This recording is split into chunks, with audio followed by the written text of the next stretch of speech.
Hey guys, Trent Palmer here. I'm the owner of SonarPros, and I'm really excited to talk about our event coming up on February 2nd at Forsyth Central High School. We got top elite pros, Buddy Gross, Drew Cook, Drew Benton, Austin Felix, and Patrick Walters giving you guys seminars.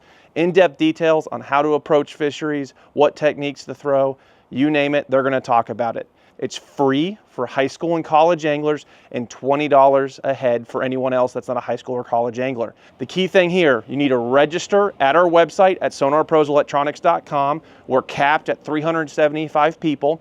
Right now, that list is filling up, so please register on our website. We will take registries at the door as well, but when we hit 375, we are cut off. Now, your registration or entry at the door does give you access to our giveaway. We're gonna be giving away 3 SonarPros harnesses and 2 of our power pole lights.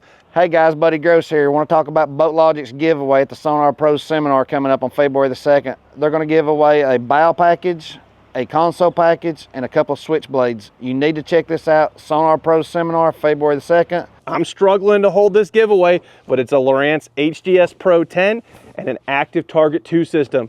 Lowrance stepped it up by giving away these units for our upcoming February 2nd event at Forsyth Central High School. You can register on our website at SonarProsElectronics.com or at the door. We are capped at 375 people. Your entry gives you a chance into this giveaway. ALX Rods, they're giving away some rod coupons so you guys can take advantage of their awesome rods they make, built for specific techniques. PowerHouse Lithium is putting up a 16-volt battery package for giveaway at our upcoming winter seminar. Good for powering your standalone forward-facing sonar unit. So come on out to the event and register, and you might get this 16-volt battery. Again, your registration gives you access to these giveaways. So make sure to register at SonarProsElectronics.com.